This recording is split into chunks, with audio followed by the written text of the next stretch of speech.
Bismillahirrahmanirrahim. Assalamualaikum warahmatullahi wabarakatuh.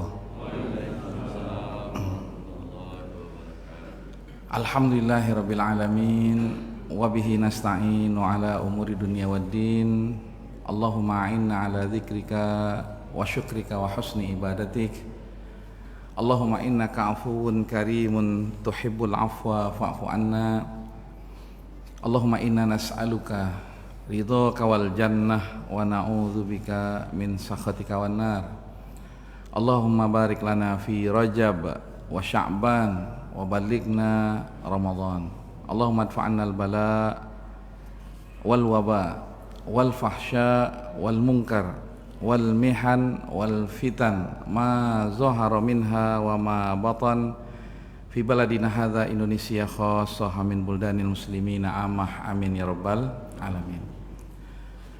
Bapak sekalian, ibu-ibu, saudara-saudaraku yang dicintai oleh Allah Subhanahu wa taala, alhamdulillah Allah kembali memberikan kesempatan dan pilihan untuk hidup kepada kita semuanya. Ini adalah bagian dari keyakinan kita akan keberadaan Allah Subhanahu wa taala. Ada takdir, ada penciptaan. Bagian dari keberadaan Allah ada penciptaan, kemudian ciptaan itu disempurnakan, kemudian ciptaan yang disempurnakan itu diberikan takdirnya, diberikan umurnya, diberikan urutannya, ya, urutan-urutannya, dan manusia ini menjadi bagian yang teristimewa dari urutan takdir Allah Subhanahu wa taala. Dimuliakan.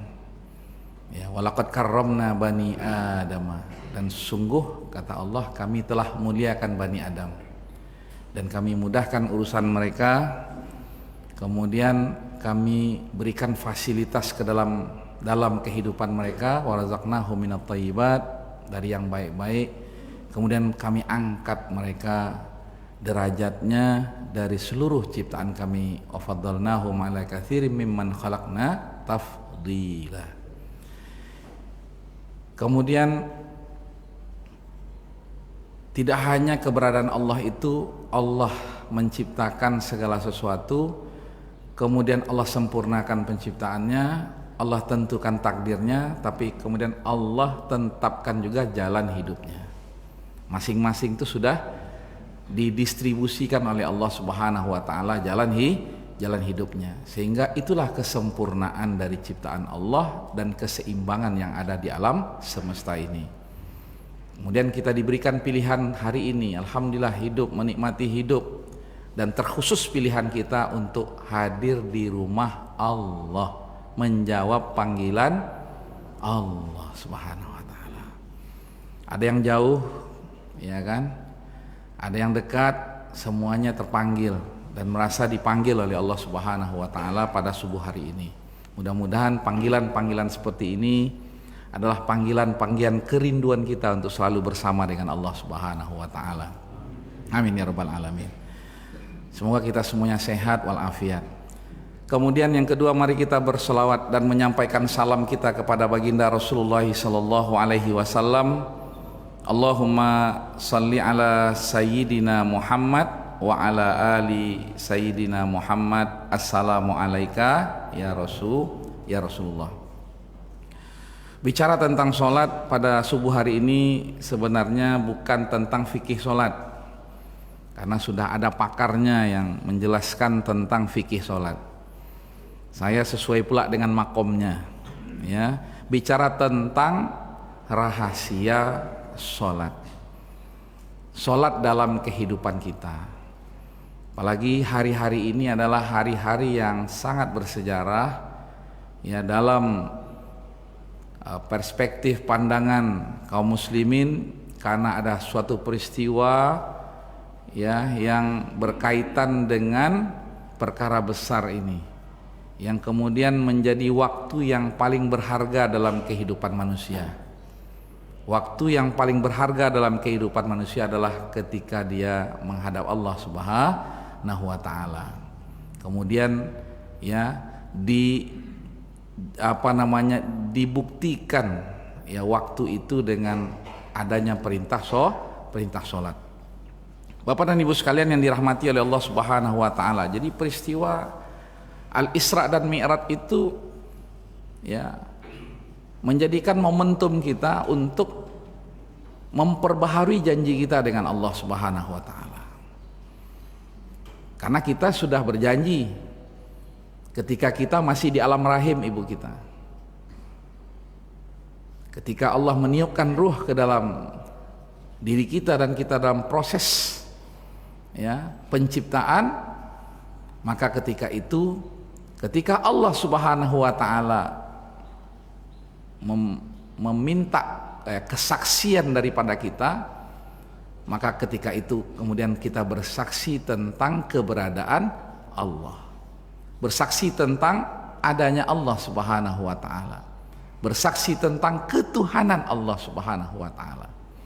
Jadi syahadat di situ syahadat ya rububiyahnya tentang ya keberadaan Allah, ya syahadat uluhiyahnya tentang keesaan Allah Subhanahu wa taala. Wa idz akhadha rabbuka min bani adama min zuhurihim dzurriyyatahum wa asyhadahum ala anfusihim. Di situ ada kalimat wa asyhadahum.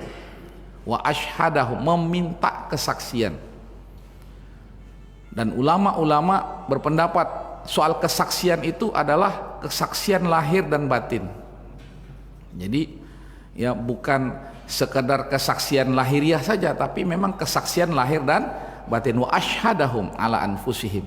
Setiap ya yang kemudian diberikan jiwa oleh Allah Subhanahu wa taala, maka setiap yang diberikan jiwa itu berkesaksian. Wa asyhadahum ala anfusihim, berkesaksian terkait dengan dirinya, posisi dirinya, ya bahwasanya tiada Tuhan selain Allah Subhanahu wa taala. Alastu bi rabbikum qalu bala syahidna. Bahkan diulang 2 kali ya bahwasanya kesaksian itu sebuah kesungguhan.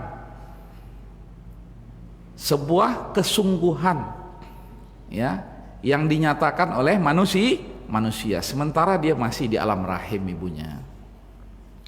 Kemudian ya dengan izin Allah Subhanahu wa taala Allah memberikan garansi-garansi dalam kehidupan manusia ya, agar kemudian dia senantiasa bisa memperbaharui syahadatnya, karena syahadat itulah yang utama dalam kehidupan manusia.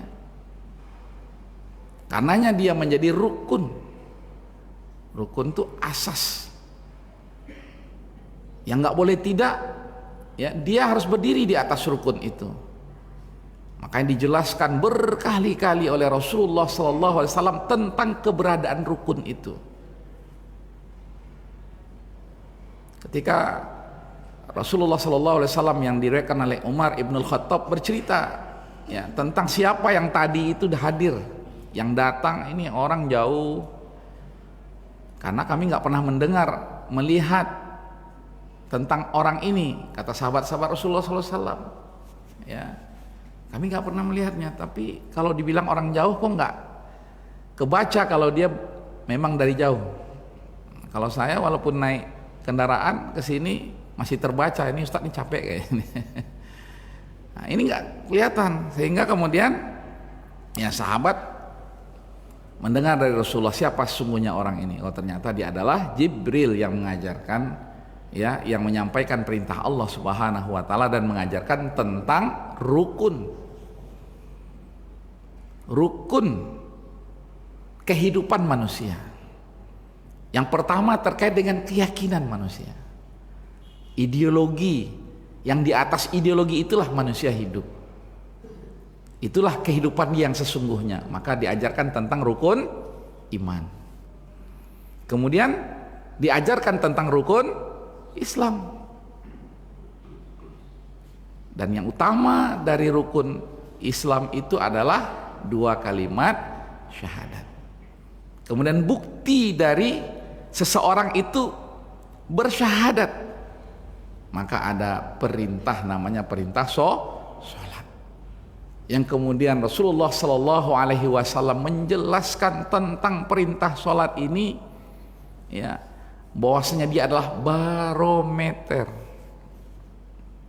bahwasanya dia adalah patokan, timbangan yang sesungguhnya tentang seseorang, tentang makna keberadaan seseorang sebagai makhluk Allah yang disempurnakan penciptaannya, yang dengan takdirnya dan dengan jalan hidupnya.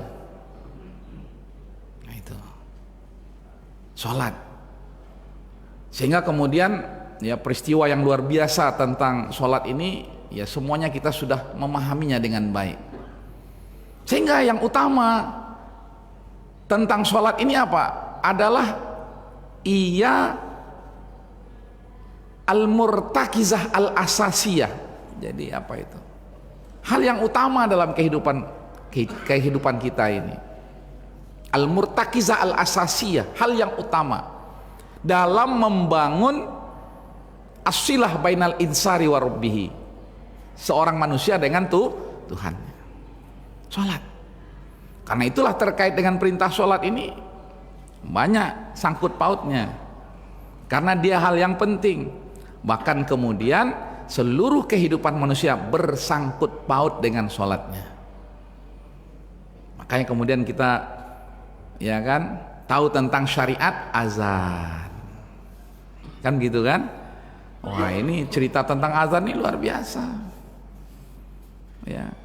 Kemudian kita berbicara tentang toharoh, Masya Allah ya, baik berkaitan dengan hukumnya maupun berkaitan dengan rahasia-rahasia di balik bersuci itu. Dan begitulah Islam. Ya, ketika ada perintah-perintah tidak hanya sekedar apa? Dia amal-amal. Tapi amal yang juga menjadi apa? Ada rahasia-rahasia di balik amal-amal itu. Maka bicara tentang rahasia bersuci, di samping berbicara tentang hukum bersuci, bicara tentang rahasia azan, di samping hukum tentang azan, berbicara tentang sholat dan rahasia sholat. Makanya bahasa ulama dulu itu terkait dengan amal-amal itu ya tidak mengatakan hukum sholat, tapi bicara tentang fikih sholat, al-fikhu ya, tafakkuh ya, fikih itu al-fahmu.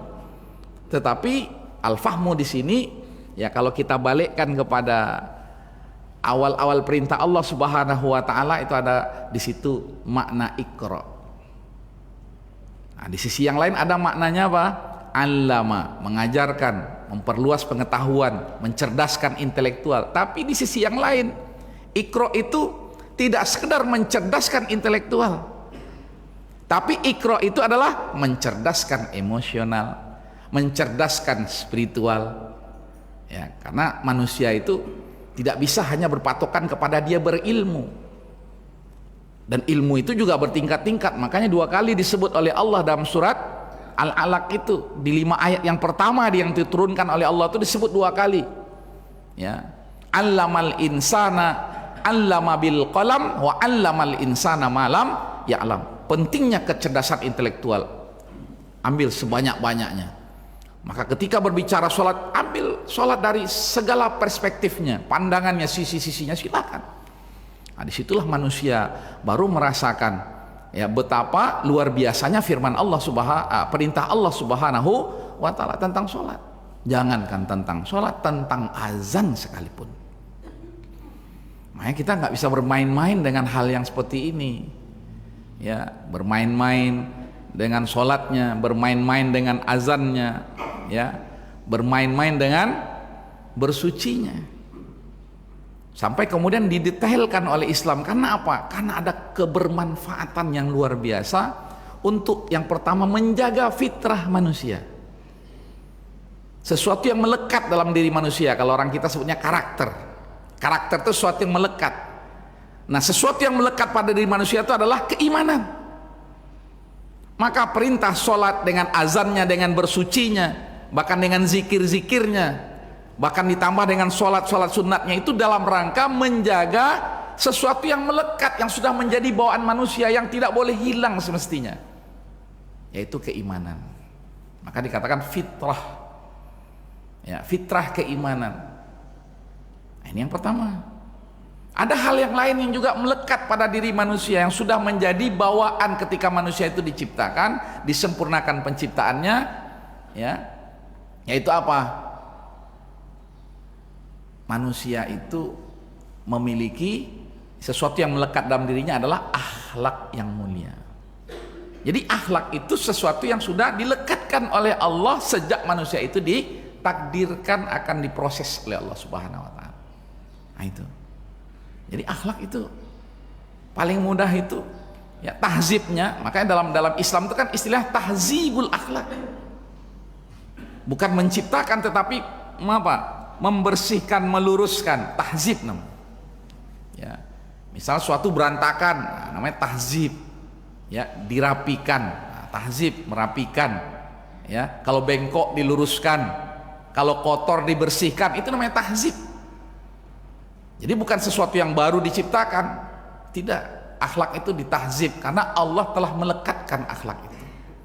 Dan akhlak yang utama adalah terkait dengan seorang makhluk manusia khususnya yang diberi akal oleh Allah, bagaimana hubungannya dengan Tuhannya Allah Subhanahu wa taala. Maka di dalam tugas para nabi dan rasul itu yang kemudian menjadi tugas kita juga sebagai pewaris nabi dan rasul, ada di situ tugasnya adalah berilmu pengetahuan, tetapi di sini ada tugasnya apa? Tahzibun nafs wa yuzakkihim. Dan permasalahan kita hari ini ya, di samping permasalahan akidah, sebenarnya ada permasalahan apa? Tahzibun nafs. Nggak beradab, nggak ada etikanya, nggak paham tentang bagaimana bermuamalah, berinteraksi dalam kehidupan ini.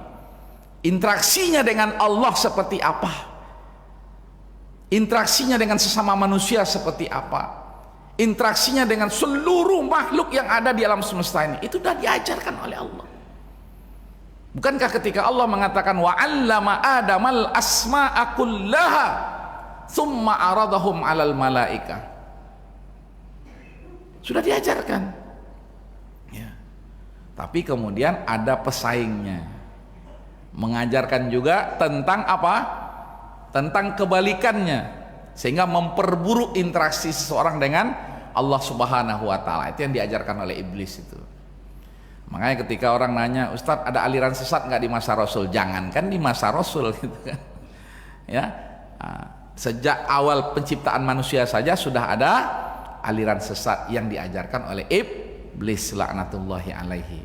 Apakah aku bersujud kepada yang engkau ciptakan dari tanah? Makanya wajar ketika di masa Rasul itu ada namanya Musailamah al-Kazzab. Ya, dan yang pertama sekali yang dilakukan oleh mereka adalah apa? Mereka ogah-ogahan dalam melaksanakan, mendirikan sholat, sampai kemudian tanda-tanda kemunafikan mereka itu, kedustaan mereka itu disebut di dalam Al-Quran. Apa kata Al-Quran? Idza qamu ila sholati qamu kusala. Makanya memang hawa dingin seperti sekarang ini nih, ya, itu memang menjadi apa? Menjadi indikator ya, seseorang ini betul-betul enggak ya, dia ini dekat dengan Allah Subhanahu wa taala. Jarak itu juga bisa menjadi indikator. Bayangkan kan, kalau dulu itu kita ngebayangin apa? Air itu susah. Ke sungai lah, itu kan sumur lah yang dalam. Apa yang menjadikan kita terhijab dengan air tersebut? Hubungan kita dengan Allah Subhanahu wa taala. Maka ketika Rasulullah SAW mengatakan bahwasanya antara kita dengan kekufuran itu sholat, sholat menjadi barometer. Bapak dan Ibu sekalian yang dirahmati oleh Allah Subhanahu wa taala, karena itulah ya, sholat ini menjadi apa? Ya, hubungan yang asas, hal yang asasi hubungan seseorang dengan Allah Subhanahu wa taala. Ya, al-madhhar al-asasi, ya, al-madhhar al-asasi Ya, sesuatu yang sangat asas ketika membangun hubungan seseorang dengan Allah Subhanahu wa taala. Makanya ajaran-ajaran sholat itu dari pertamanya sampai terakhirnya apa? Zikrullah. Selalu ingat Allah Subhanahu wa taala. Betul ya? Maka yang dihidupkan di situ adalah apa? Makna-makna iman. Dan makna iman itu dihidupkan di hati manusia. Makanya panggilan azan itu panggilan hati. Jadi kalau orang nggak terpanggil dengan azan berarti ada masalah dengan hatinya. Itu dia. Hayya 'alas shalah. Ketika ya panggilan itu hayya 'alas shalah, itu yang dipanggil apa? Bukan sekedar memanggil fisik kita untuk hadir di dalam sholat kita, di masjid kita, tapi adalah hati kita yang dipanggil, karena tempat berlabuhnya takwa itu adalah hati. Maka hayya 'alas shalah, perbaiki hatimu. Terpanggil nggak hatimu ketika kamu mendengar Allahu Akbar, Allahu Akbar, sehingga kemudian kamu tahu sesungguhnya hidup ini sepenuhnya ibadah kepada Allah. Kemudian bagaimana kamu beribadah kepada Allah diajarkan oleh Rasulullah SAW. Itulah mana wa asyhadu anna Muhammadar Rasulullah. Ya, ketika kita mendengar wa asyhadu anna Muhammadar Rasulullah, itu Rasulullah mengajarkan, seolah-olah Rasulullah hidup di hadapan kita, mengajarkan bagaimana kita ini beribadah kepada Allah. Karena boleh jadi ketika seseorang itu ya, dia mendengar asyhadu alla ilaha illallah, terbayang bagi dia, saya harus beribadah kepada Allah. Tapi bagaimana saya harus beribadah kepada Allah? Maka ketika asyhadu anna Muhammadar Rasulullah, dia tahu bagaimana dia harus beribadah kepada Allah. Kemudian lebih detailnya ketika hayya 'alas shalah, panggilan jiwa, panggilan hati. Maka syariat azan itu bukan syariat yang sembarangan, tapi syariat yang memanggil hati orang untuk kembali kepada Allah, dan dituntun bagaimana kembali kepada Allah itu oleh Rasulullah SAW. Sementara dia dalam keadaan bersuci, ini kan hal yang luar biasa, ya kan? Jadi bukan sekedar dia menjawab panggilan azan kemudian dia sholat, tapi kemudian dia sudah dalam keadaan bersuci. Kemudian manusia diingatkan, azan itu ya, yang terbaik ketika dia mendengar azan, ketika dia sholat adalah ketika dia sholat di tempat yang dimuliakan oleh Allah, yang kemudian Allah sebut dengan rumahnya di bumi, yaitu masjid. Maka ketika seseorang melangkahkan kakinya ke masjid, itulah baru dia menyadari sesungguhnya kesolihan itu tidak bisa untuk diri kita sendiri. Ketaatan itu tidak bisa berlaku untuk orang saja, per orang saja. Tapi kemudian ketaatan itu dalam sebuah komunitas yang semua mereka sepakat untuk menghambakan dirinya kepada Allah. Maka hayya 'alal falah itu adalah kebersamaan, jamaah, masyarakat, komunitas, orang-orang yang bersepakat untuk menjawab panggilan Allah.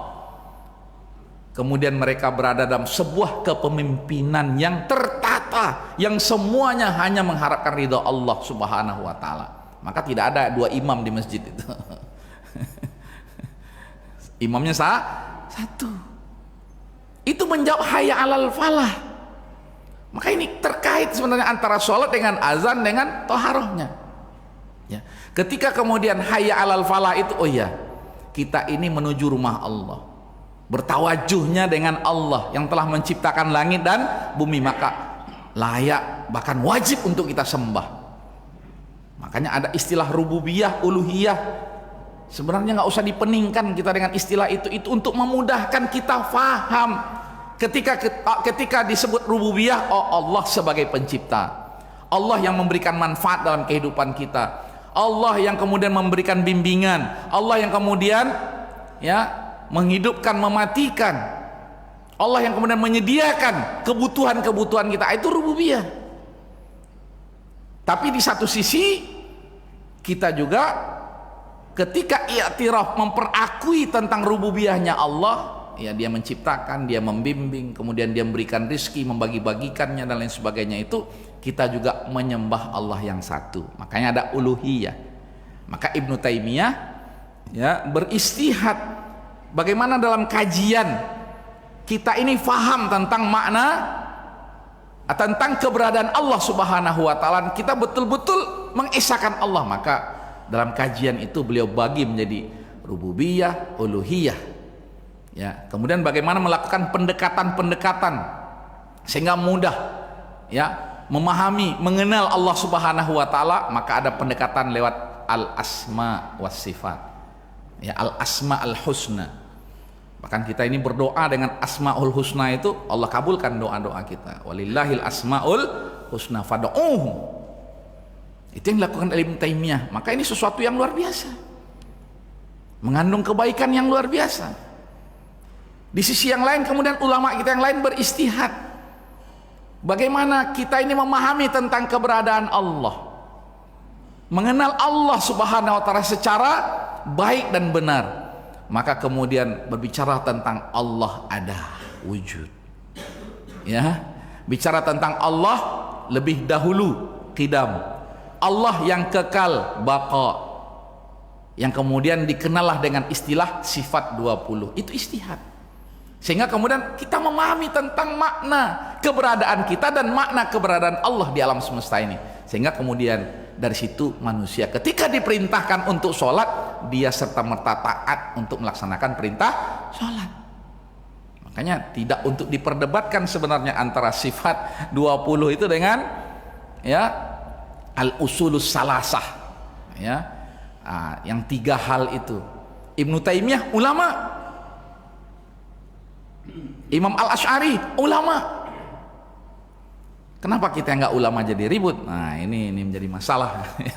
Nauzubillahi min dzalika. Maka ketika Allah perintahkan sholat, maka sholat itu mengingatkan kita bagaimana kita harus selalu ingat Allah Subhanahu wa taala. Kemudian hati tempat berlabuhnya.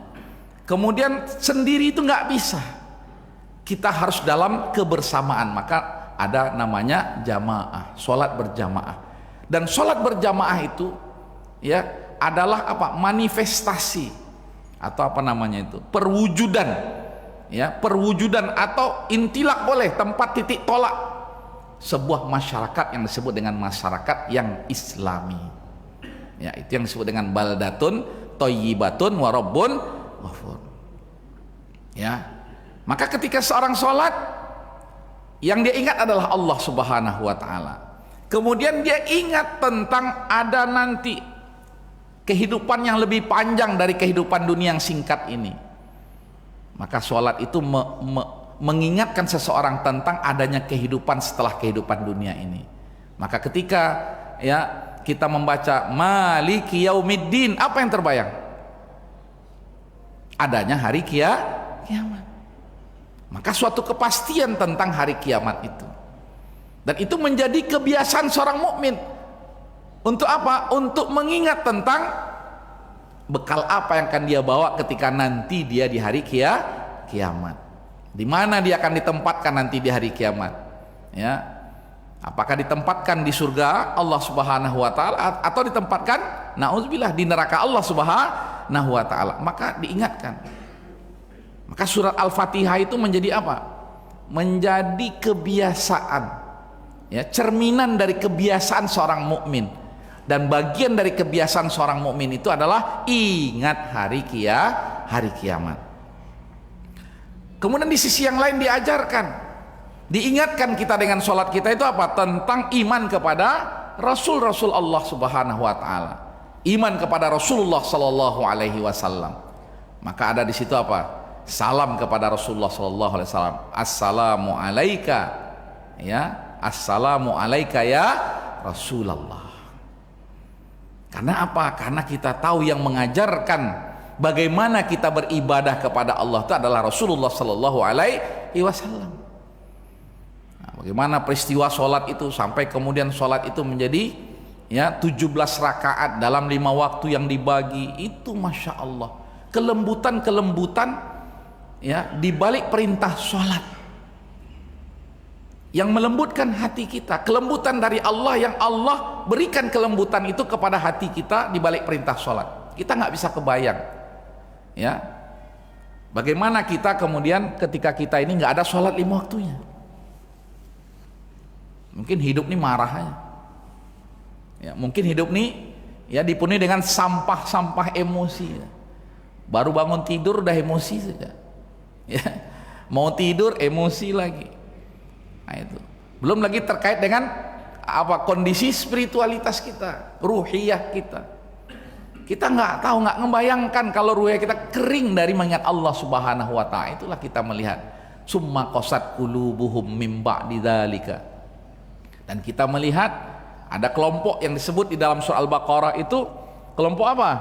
Kelompok yang hatinya keras, bahkan dikatakan fahiya kal hijarah, seperti batu yang keras, batu cadas ya. Kebayang nggak kira-kira batu yang cadas itu? Tapi bahkan kemudian Allah Subhanahu wa ta'ala menggambarkan lebih keras lagi dari batu yang keras itu, yang cadas itu. Nggak tahu kita hati yang seperti apa. Nah, itulah hati yang lalai dari mengingat Allah. Makanya Utbah bin Rabi'ah ya, Utbah bin Rabi'ah ketika dia diutus oleh kaum Quraisy, musyrikin Quraisy ketika itu untuk menjumpai Rasulullah SAW ya, untuk menghentikan dakwahnya, dan mereka sepakat apa tawaran Rasulullah SAW untuk menghentikan, apa tawaran yang bisa kita ya sampaikan kepada Rasulullah. Yang penting berhenti dakwahnya Rasulullah SAW. Berhenti dakwah ini kan berarti berhenti untuk menjalankan misi manusia sebagai hamba Allah. Maka ditawarkanlah ketika itu, kamu mau apa hai Muhammad? Kamu ingin menjadi orang yang paling kaya di Mekah ini ya, maka kami kumpulkan seluruh harta kami berikan kepadamu sehingga kamu menjadi orang yang paling kaya di tengah-tengah Quraisy itu. Atau kamu menginginkan wanita, kamu pilih 10 wanita terbaik, akan kami nikahkan mereka denganmu. Masya Allah. Atau menginginkan apa? Jabatan, diberikan, sehingga dia adalah menjadi pemimpin bagi mereka. Dan Rasulullah SAW ketika itu cukup ya dengan apa? Membacakan ayat-ayat Allah. Waktu itu dibacakanlah surat Fussilat ayat 1 sampai 13. Ayat 1 sampai 13 itu ya. Dan ketika baru saja ya Rasulullah memulai dengan Hamim. Surat Fussilat itu dimulai dengan Hamim, 2 huruf, huruf H dengan huruf Mim. Sudah mulailah telinga itu kayak kerasukan ya, entah bagaimana sampai kemudian dia lilitkan ya kumamahnya ini di telinga ini, saking apa? Saking ya tidak mau mendengar ayat-ayat Allah Subhanahu wa ta'ala ya, sampai tidak mau mendengar ayat Allah. Cukup hai Muhammad, cukup hai Muhammad, cukup ya, sampai kemudian dengan izin Allah berhenti di ayat yang ke-13 yang terkait dengan apa? Yang terkait dengan adanya suara keras ya yang Allah turunkan, yang kemudian menggelimpangkan, menghancur leburkan kaum Ad dan kaum Tsamud ya, habis. Dan mudah-mudahan insyaallah saudara-saudara kita ya yang mendapat musibah di Pasaman dan kita juga merasakan ini bagian dari tanda-tanda Allah agar kita lebih dekat dengan Allah Subhanahu wa ta'ala. Jangan sampai nanti kita ini masuk dalam kategori yang diazab oleh Allah Subhanahu wa ta'ala, karena ini tanda-tanda kemungkaran ini luar biasa hari ini ya. Walaupun ya kalau kita lihat ya dengan kisah-kisah dalam Al-Quran sebenarnya kita belum ada apa-apanya. Kita dengan kisah Ashabul Ukhdud misalnya, wah belum ada apa-apanya ya. Apalagi kisah kita ini dengan kisah Fir'aun ya, bagaimana kezoliman Fir'aun ya, disupport oleh pengusahanya Qarun. Nah kita ini juga belum ada apa-apanya. Kita ini ibarat kata ulama kita belum berdarah-darah ya, sebagaimana di beberapa negeri-negeri yang lain sudah berdarah-darah ya. Belum ada yang berdarah-darah kan. Nah, paling nanti kena duri berdarah ya, kena pisau mungkin berdarah, tapi berdarah-darah yang memang dibantai ya oleh orang-orang yang hatinya keras, yang jauh dari mengingat Allah, ini belum ya. Nah, ini alhamdulillah. Jadi kita ini ya masya Allah ya masih banyak kesempatan untuk apa? Lebih dekat dengan Allah Subhanahu wa taala. Jadi diingatkan kita iman kepada Rasulullah SAW. Bahkan kita diingatkan dengan apa? Dengan Al-Quran, dengan jalan yang sebenarnya, at-tariq. Dan memang tabiat jalan itu ya apa? Masyaqqah. Makanya kata Rasulullah terkait dengan orang berjalan saja, kata Rasulullah ya safar itu masyaqqah. Karena memang tabiat jalan itu masyaqqah. Ya, sehingga kemudian orang yang bermusafir itu diberikan keringanan, rukhsah. Dalam fikih itu diberikan rukhsah. Karena apa? Masyaqqah. Walaupun kemudian manusia mengatakan, oh hari ini sudah enak, sudah ada pesawat terbang, ya, sudah ada apa namanya kendaraan yang nyaman dan lain sebagainya, tetap saja kemudian manusia mengalami apa? Masyaqqah. Ya, apa namanya itu? Ya, apa? Masyaqqah itu ya rintangan, ya tantangan, ya kan, lelah, ya apa namanya itu, ganjalan ada ya dalam perjalanan kita, sehingga rukhsah itu tetap berlaku. Dan begitulah syariat Allah Subhanahu wa taala, agar kemudian manusia itu selalu ya dia bisa mendekatkan dirinya kepada Allah. Maka ketika ihdinas siratal mustaqim itu artinya apa? Ada jalan, ada Al-Quran yang menjadi petunjuk jalan. Berpetunjuklah kepada Al-Quran walaupun kemudian jalan itu berat. Ya, walaupun jalan itu berat dilalui. Dan tidak ada, bahkan jalan kebatilan saja juga berat kan? Ya. Kita kira apa namanya yang memperjuangkan kebenaran saja yang berat, ternyata yang memperjuangkan kebatilan juga berat. Makanya di dalam Al-Quran dikatakan im tamsaskum qarhun faqad massal qauma qarhun misluhu. Kalaulah kalian, nah ini waktu perang Uhud, merasakan mendapatkan luka-luka, ya, berdarah-darah, sampai kemudian Rasulullah juga menjadi korban, ya, termasuk dari, mohon maaf, yang lalai tadi, yang berkhianat tadi, disuruh tetap di tempat yang di Jabal Rumah itu, malah dia sibuk untuk mencari dunia. Tapi itu menjadi pelajaran kan, berdarah-darah. Maka kemudian Allah mengatakan, kalau kalian berdarah-darah, maka mereka juga berdarah-darah. Dan begitulah kehidupan itu. Itu semenjak iblis menyatakan akan menggoda, menggelincirkan, ya, akan kemudian mencari pengikut-pengikutnya sampai hari kiamat. Maka ketika itu terjadilah yang namanya sunnatullah, yang namanya as-sira'u bainal haqqi wal batil. Maka ini ada fikih yang sebenarnya harus kita pelajari juga. Mudah-mudahan sudah, Pak. Namanya fikih dakwah. Ya, fikih dakwah. Dan bagian dari pelajaran fikih dakwah itu bagaimana menjadikan sholat itu bekal dalam perjalanan hidup kita. Ya, fis sholati zadun. Ya, sholat itu menjadi bekal, karena sholat itu yang mengingatkan kita tentang tabiat jalan yang sedang kita lalui sekarang ini. Ya, sudah mulai enak-enak kita, ada muncul pula lagi omikronnya. Ya, apalagi namanya, entahlah apa namanya, banyak. Dan itu, ya itulah dari doa-doanya Allahumma adfa'annal bala'i wal wabah. Ya, ada bala, ada wabah, tapi juga ada yang, ya, bala, ya, ada wabah, ya kan, al bala wal wabah. Tapi juga ada fitnah yang lain, al-fitan. Dan juga ada ujian yang lain, apa? Al-fahsya'i wal munkar. Maka dijadikan satu paket dalam doa Rasulullah SAW. Ya Allah, jauhkanlah dari kami. Kalau dia mendekat kepada kami, kemudian bisa kami dengan izinmu merontokkannya, ya, membasminya. Nah, itu makna idfa.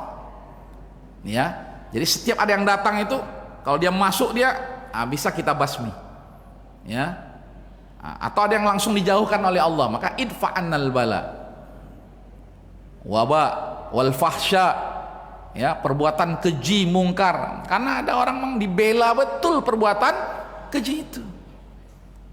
Kalau orang yang memakai nuraninya dia nggak terima, tapi ya kenyataannya ada yang membela itu. Karena dia sudah menjadi pengikut setia iblis, ya laknatullahi alaihi, al-fahsya wal munkar. Sesuatu yang bertolak belakang dengan akal sehat, al-munkar. Sesuatu yang diingkari. Ya, keindahan dibilangnya keburukan, keburukan dibilangnya keindahan. Itu al-munkar. Wal mihan wal fitan. Ya. Dan yang paling berat, yang paling besar, ya, fitnah itu adalah fitnah di agama ini. Benar. Makanya sampai ya Rasulullah menceritakan bagaimana orang-orang dulu dibelah kepalanya, ya kan? Kemudian disembelih mereka. Sampai hari ini terjadi nggak? Terjadi. Makanya banyak ulama-ulama kita mengatakan, enaklah orang-orang yang, ya, saudara-saudara kita yang berada di wilayah-wilayah yang mayoritas muslim seperti Indonesia, ya. Karena apa? Karena mereka, ya, dengan mayoritas itu kemudian yang lain pun nyaman. Nah, jangankan sebagai seorang muslimnya, walaupun kemudian kita juga, ya, mendapatkan tantangan-tantangan di internal kita sendiri yang tidak kalah dahsyatnya dari eksternal. Ya, mohon maaf, yang menolak sholat itu siapa? Yang menolak azan itu siapa? Makanya saya baru pindah ke Minas itu yang mayoritas, ya, mereka beragama non muslim, ya, mereka juga dari suku Karo. Mereka katakan, Pak Ustadz, sebelum pesantren ini dulu dah hidup pesantren, kami nyaman ketika kami mendengar azan itu.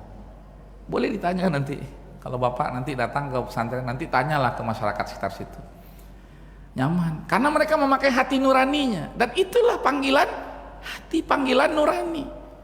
Jadi azan itu adalah panggilan nurani. Ketika seorang menggunakan nuraninya, maka itu betul-betul menjadi panggilan. Enak Pak Ustadz, terbangun kami.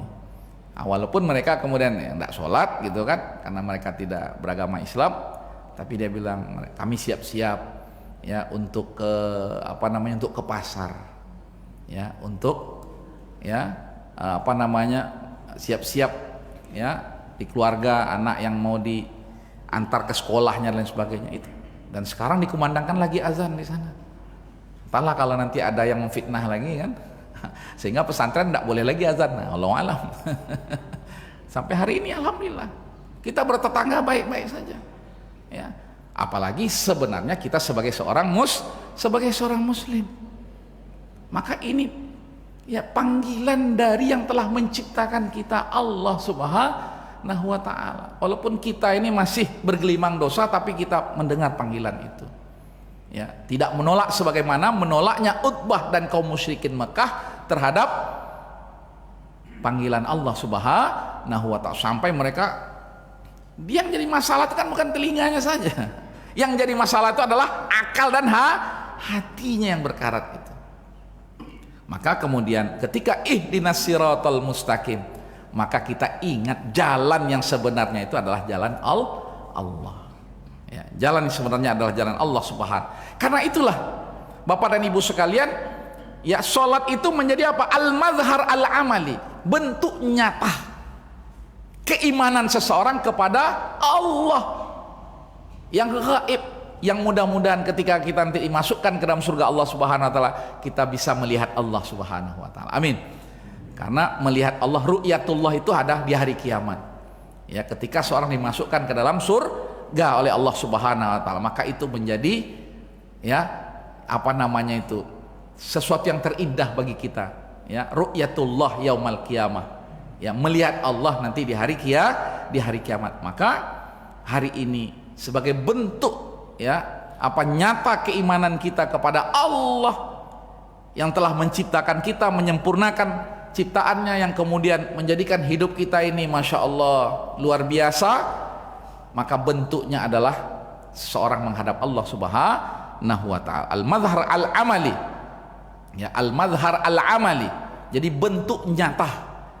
Makanya kan seorang mengatakan dia beriman kepada Allah, tidak ada bukti keimanannya. Maka yang utama dari bukti keimanan seorang kepada Allah adalah ketika dia mendirikan sholat. Makanya ketika Rasulullah SAW mengutus sahabat-sahabat untuk berdakwah, ya, sampaikan kepada mereka tentang Allah. Dan ketika mereka bersyahadat, maka sampaikan kepada mereka tentang perintah sholat. Hal yang sangat manusiawi, ya. Maka murhum bis sholati, ya. Kalau mereka sudah bersyahadat, maka mintalah pada mereka, ajaklah mereka untuk mendirikan sholat, sehingga mereka paham makna keberimanan dia, makna syahadat dia, atau bukti bahwasanya dia bersyahadat itu adalah dia mendirikan sholat. Dan tidak hanya kepada Allah kan, tapi iman kepada hari akhirat. Dan sholat itu dari awal sampai akhirnya itu, ya, betul-betul menjadi apa? Bukti nyata keimanan seorang kepada Allah Subhanahu wa ta'ala. Ini yang paling penting, ya, dari sholat itu. Sehingga kemudian inilah yang menjadikan orang itu, Pak, istiqomah. Jadi kalau melihat orang istiqomah, tengok sholatnya. Atau orang, Ustadz bagaimana biar saya istiqomah? Maka perbaiki sholatnya. Ya, kalau kita bisa memperbaiki sholat kita, maka kita menjadi orang yang istiqomah insya Allah. Ya, waktu sudah habis ya. Alhamdulillah, ya, ini rahasia-rahasia sholat ini luar biasa, dan semakin kita kaji, Bapak dan Ibu sekalian, semakin, ya, dalam sekali kajinya. Ya, kalau fikih-fikihnya sudah nampak dia. Kalau fikih, ya, fikih secara hukum, ya, hukum itu kan 5 saja. Tapi kalau sudah bicara rahasia, ada namanya akmal, ada namanya makom. Maka kalau kita bicara rahasia itu sudah bicara makom, ya, posisi derajat seseorang di sisi Allah Subhanahu. Dan Islam itu, ya, tidak hanya masalah ilmu, masalah mengamalkan, tapi masalah makom seseorang di sisi Allah. Maka ada di balik makom itu mana riyadhah, dan itu tidak mudah, tapi insya Allah, ya, kalau kita ini berkomitmen, maka insya Allah, ya, latihan riyadhah itu bisa kita lakukan. Nah, inilah yang kemudian sholat itu memberikan dampak kepada kehidupan seseorang. Makanya kita kadang melihat anak-anak kita secara fikih ditanya tentang rukun sholat, ya, syarat sahnya sholat, rukun sholat, oke, semuanya pandai menjawab. Tapi begitu udah prakteknya, disitulah, ya, pentingnya pembiasaan riyadhah, latihan itu, sehingga kemudian seorang merasa betul, ya, keberadaan sholatnya itu adalah memberikan apa? Memberikan makna, ya, keyakinan dalam dirinya tentang keberadaan Allah Subhanahu wa ta'ala. Ini saja barangkali yang dapat saya sampaikan, mudah-mudahan, ya, bermanfaat bagi kita semuanya, amin ya rabbal alamin. Kemudian saya juga mengucapkan terima kasih, ya, dari jamaah semuanya yang kemarin sudah mendukung, ya, peresmian berdirinya Aufia 2 di Bukit Tinggi. Makasih Pak Daniel, Pak Haji Oi, ya, dan lain-lainnya yang sudah ini, dan yang belum sempat atas doa-doanya, ya.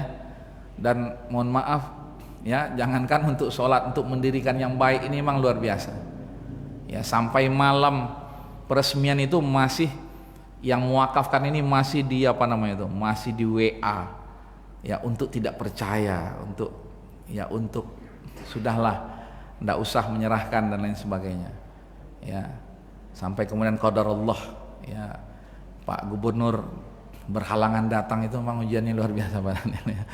Ya, saya sampai menjelang jam 9 itu, ya, Masya Allah ujiannya luar biasa, tapi dengan izin Allah Subhanahu wa ta'ala, justru itulah, sehingga ketika Kamisnya itu, yang punya itu dengan keluarganya, ya, mengatakan, Ustadz, di balik ujian-ujian ini kami tambah yakin bosnya apa yang kami bangun, ya, untuk Allah Subhanahu wa ta'ala, kami sedikit pun tidak mau